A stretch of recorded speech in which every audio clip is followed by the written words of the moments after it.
आज बहुत इंपॉर्टेंट चर्चा होने वाली है। देखिए, वीडियो में कोई लंबी नहीं बनाऊंगा, इस बात पे डिस्कशन होगा, इसको समझिए और आगे प्रोसीड करिए। सवाल है कि क्या हमारी स्कूल बुक सफिशिएंट है। अगर हम अपनी स्कूल बुक ही लगाते हैं, हम अपनी सिर्फ स्कूल बुक लगा रहे हैं, आईसीएससी में हम पढ़ते हैं, सिर्फ अपनी स्कूल बुक लगा रहे हैं, हम कोई एक्स्ट्रा मटेरियल नहीं लगा रहे हैं, पहली बात तो क्या हमारे 100 आउट ऑफ 100 आईसीएससी बोर्ड में आ जाएंगे मैथ्स में। सवाल बहुत गहरा है, बहुत इंपॉर्टेंट भी सवाल है, और ऐसे सवाल पूछने भी चाहिए आप लोगों को कि 100 आउट ऑफ 100 मेरे सिर्फ स्कूल बुक लगाने से आ जाएंगे क्या।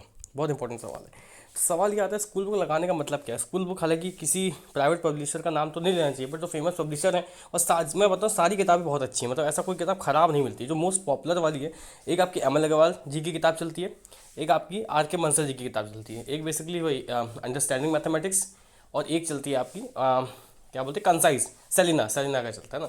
तो दो ही बुक्स ज़्यादा प्रोमिनेंट है, और भी चलती होंगी। आर डी शर्मा जी ने भी शायद से लिखा है एसएससी के लिए, जितना मुझे याद है। एक आर एस अग्रवाल भी, मुझे नहीं पता, और ये दो बुक जो है प्रोमिनेंट है, पहली बात तो ऐसा नहीं है हर बुक में सफिशिएंट नंबर ऑफ क्वेश्चंस हैं, और काफ़ी हद तक इसमें जो कॉम्पिटेंसी आया है उसको भी इंट्रोड्यूस करने की काफ़ी हद तक कोशिश की है।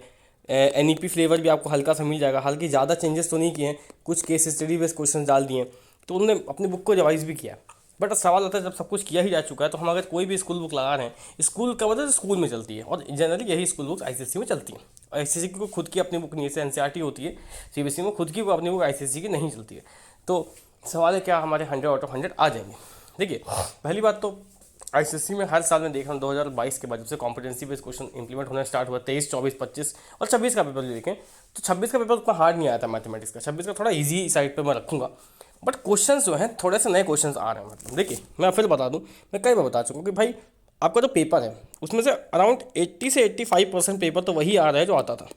ये तो आप अपनी स्कूल बुक अगर आपने ढंग से सॉल्व किया और मैथमेटिकल मेचोरिटी है, मैथमेटिकल थिंकिंग है आपके पास, तो ये तो 80 से 85% पेपर तो आप यू क्रैक कर लेंगे।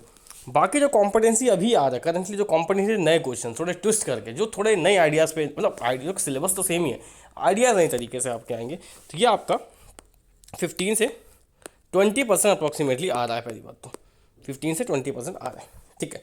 अब ये 15 से 20% आपको इस बुक में छोड़िए, किसी बुक में शायद ना मिले, क्योंकि वो बिल्कुल नए क्वेश्चन होते हैं। पहली बात तो उसमें आपको दिमाग, देखो नए क्वेश्चन का मतलब टफ क्वेश्चन नहीं होते हैं। इसमें भी इस वाले पार्ट में भी जो मेजॉरिटी पार्ट होगा वो ईजी पार्ट होगा, है ना। ऐसा नहीं कि बहुत हार्ड आएगा, बट तब भी पेपर टफ तो आ रहा है, पहली बात तो क्या सिर्फ स्कूल बुक लगाने से कोई ये आंकलन है कि मेरे सारे क्वेश्चन मैच कर जाएंगे, तो अब तो ऐसा नहीं होने वाला। क्वेश्चन तो मैच नहीं करेंगे, बट अगर आप पूरी स्कूल बुक अच्छा, स्कूल बुक लगाने का मतलब क्या है। अगर मैं किसी व्यक्ति से बोलता हूँ कि अगर आपने एम एल अग्रवाल लगाई, इसका क्या मतलब है। एम एल अग्रवाल के सारे क्वेश्चन, सारे एग्जाम्पल्स बिना सोल्यूशन देखें, उसके चैप्टर टेस्ट, जितना कुछ भी उस बुक में है, एक भी क्वेश्चन छूटना नहीं चाहिए, पहली बात तो वो होता है क्वेश्चन लगाना। उसमें कितने, तो उसको लगाने में पूरा साल आपको लग जाएगा, तो ये होता है प्रॉपर किसी बुक को लगाना। बच्चे क्या करते हैं, सिर्फ एक्सरसाइज लगा के बोलते हैं बुक लगा ली, नहीं, पूरी बुक लगाइए। कम से कम जो टफ क्वेश्चन है, जो आपको उनको 2-3 बार प्रैक्टिस करिए, तब वो जाके आपके जो फंडामेंटल्स हैं मैथमेटिक्स कितने स्ट्रांग हो जाएंगे, तब आप इस लेवल पे आप, और जिस लेवल पे हम बात करें, तब तो सफिशिएंट है। बट जो बाकी मेरे हिसाब से बुक लगाना तो सबके लिए अनिवार्य है, चाहे आपको कैसा भी बच्चा हो, तेज हो कमज़ोर हो, अलग बात है, ठीक है।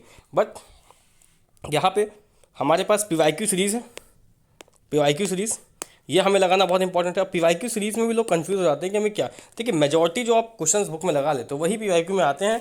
पिछले 2020 से पहले की बात करें तो आपको सारे पीवाईक्यूज नहीं लगाने हैं, आपको मोस्टली 2023 का पीवाईक्यू जिसमें नए क्वेश्चन आए कॉम्पिटेंसी में, 2024 का, ऐसे ही 2025 का, और ऐसे ही 2026 का, ये पीवाईक्यूज आपको लगाने हैं जब आपका सिलेबस पूरा बुक से कंप्लीट हो जाए।